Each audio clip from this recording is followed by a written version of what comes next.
So, Will, remember when we were talking about this stage and how the stage is bad? Because of the endless rails and the sudden deaths as a result of the many rails? Like the collision, like we're gonna see some shit. It's sort of crazy how they.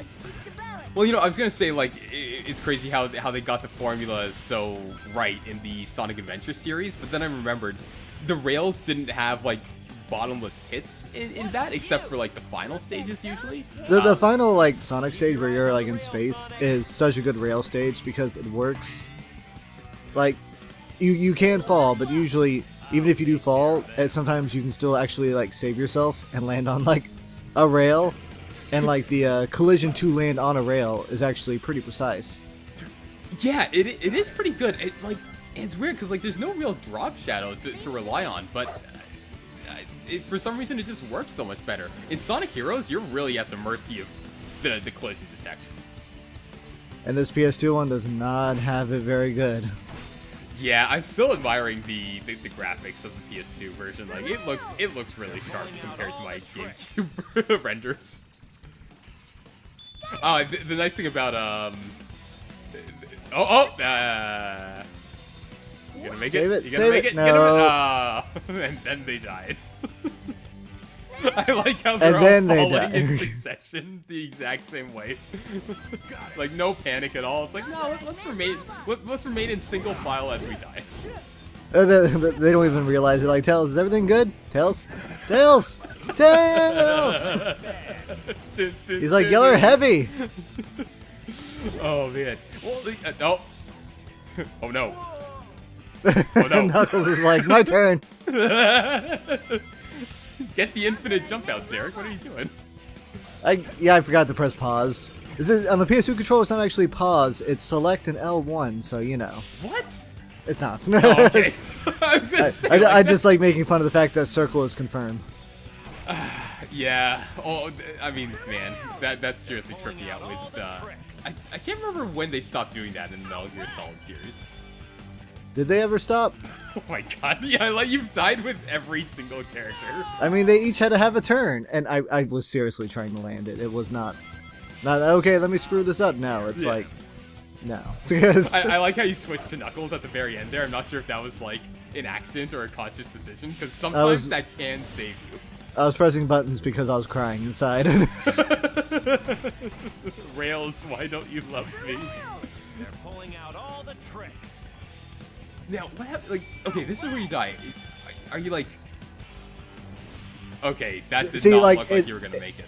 Yeah, see, that's the thing, right? With the way it automatically like throws you, it doesn't look like you're gonna land, so you have to tilt yourself over just slight enough. Yeah, it's... See, even with SA2, which did a much better job of like, hit detection with the rails, if you fell, usually there was another rail, like, meters or miles beneath you that you could, like, land on, and you would skip, like, a quarter of the level. What the... Yeah! Because we're Sonic heroes? Because we are Sonic heroes. And what works once will not work again. Oh my god. Also, have you ever had issues with the tornado thing? Like, auto-targeting an enemy? All the time, yeah. It's like, I didn't want enemy, I wanted to do it location, no? My god, I'm just...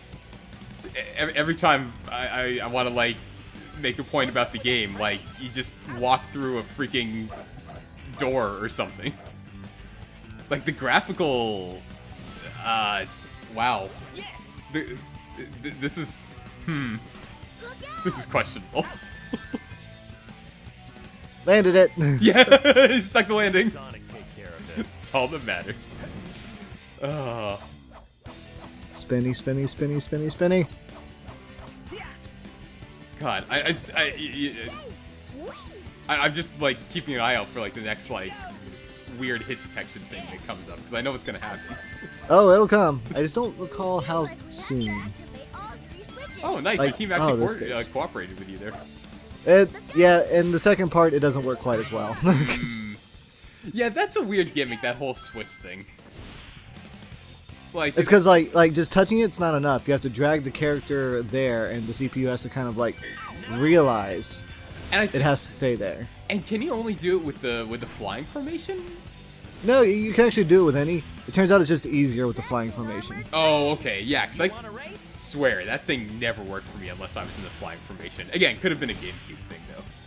Which game had it to where they changed it to L1 to R1 was to change rails? Oh god. Was that Generations or was that Unleashed?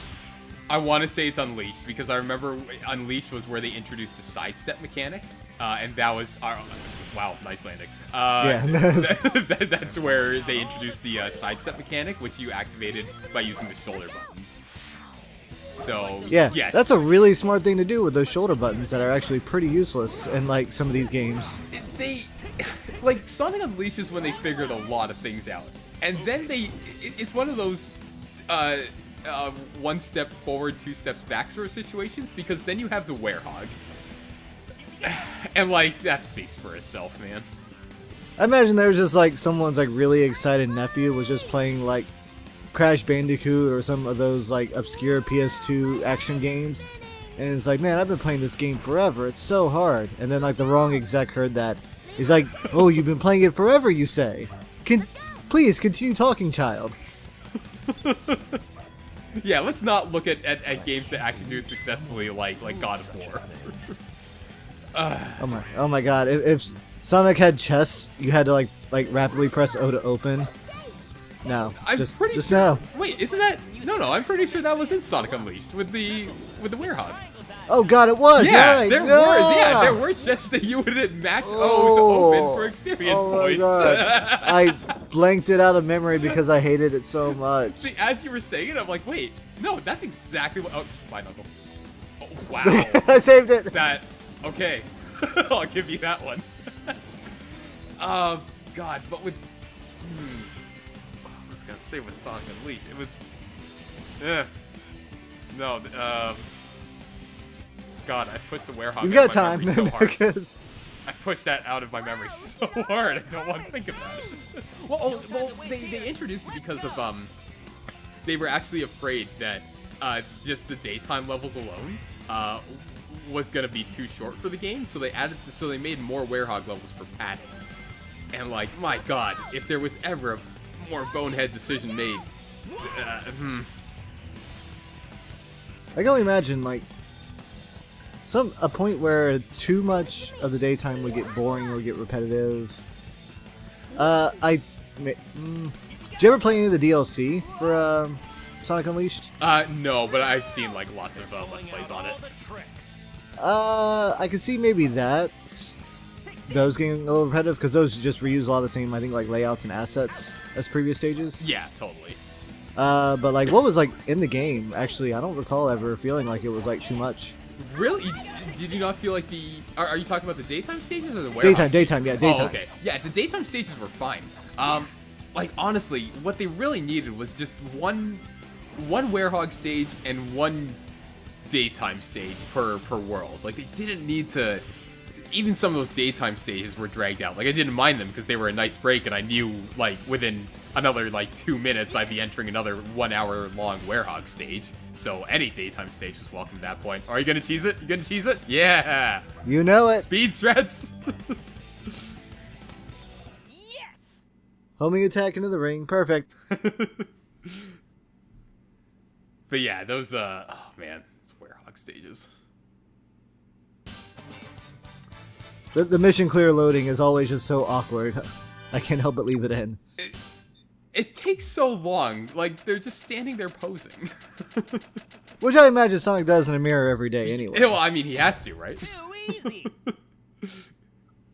It's like, this screen was made for me. It's like, L2, get out of the way. Alright, zoom the camera up, Make sure you get my good side. This sounds like Boom Sonic.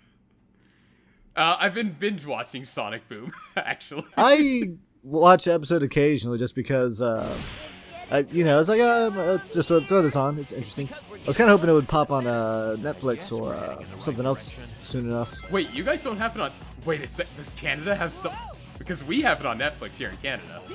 Y'all do? I We don't do. believe it's on our Netflix. Oh, shoot. Pretty sure it's not. Look at that. The one thing that I get to brag about having on Netflix that you don't, and it's Sonic Boom. Like, we gotta take the little victories where we can. Yeah, I guess. It's like, it's not bad. It's really, because like, yeah, I just sort of watched like an episode here and there in the past too, but actually like binge watching it and going through like the episodes, you know, episode by episode. Yeah, it's just, it's definitely funny. Like, they've got good writers, but the show as a whole just feels so empty. Like, it doesn't feel Sonic. I like the memes and the gifs that come out of it more than I like the show.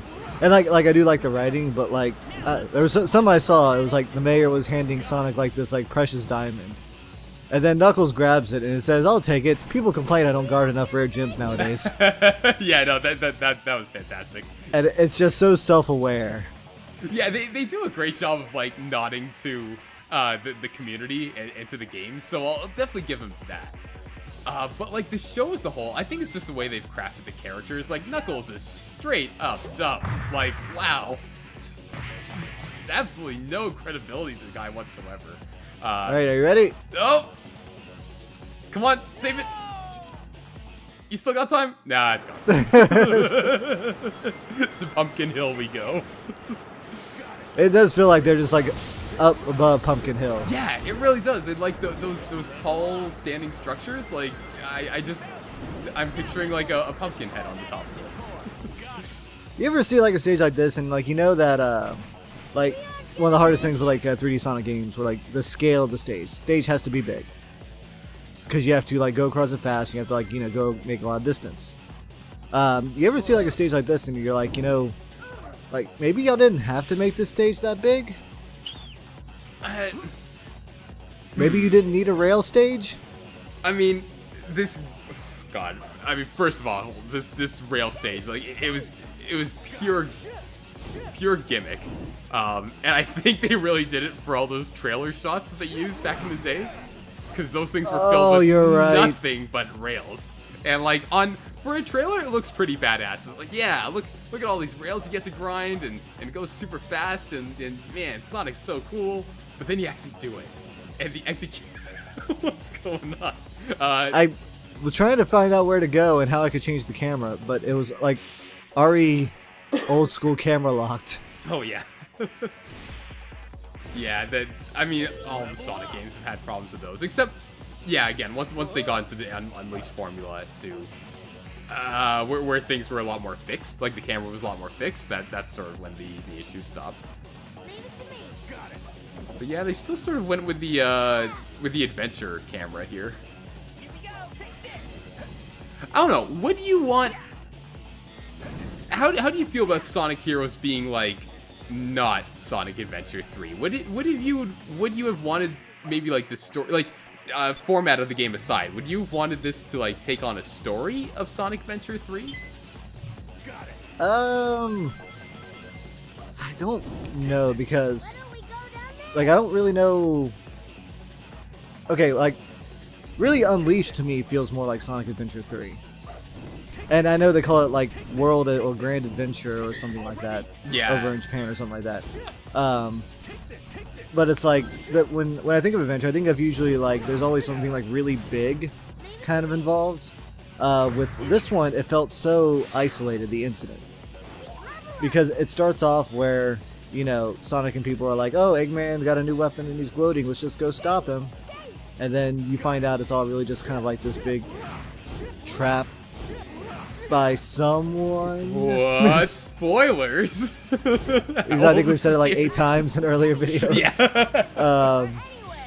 But it's just so like small in scale, like so calling it like an adventure is like I don't know if it's really an adventure, as it was just more of like a like a one-off. Small adventure. Yeah. What do you call like a small adventure? Micro-adventure? Micro-adventure? A quest? Yeah. A side quest? Is that all they're on right now? A side quest? Sonic Quest. Yeah. I love that little Eggman thing that design on the door with him with like horns. God, we're asking the real questions here today. Well, I mean, I'm sure that's what they were like thinking about a lot while they were actually like designing the game. Yeah, like that was their thought. They're like, do we call this Sonic Adventure 3? And their answer was no, so they wouldn't turn off like a lot of fans if they missed out on like the first 2 games. No, there's nothing wrong with the trilogy at the same time. But again, like Sonic's a game for like younger audiences, so I'm sure they didn't want to like intimidate them and But then again, Mega Man, like it just.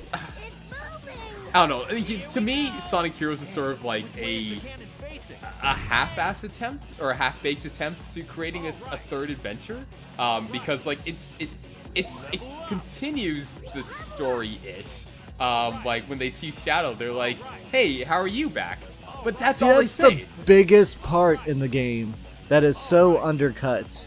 Is this game brought back Shadow, who was like not supposed to have been a recurring character? Yeah, no, our boy's dead. But then here Wait he for is. it. I think my heart stopped. Yep. Just right off.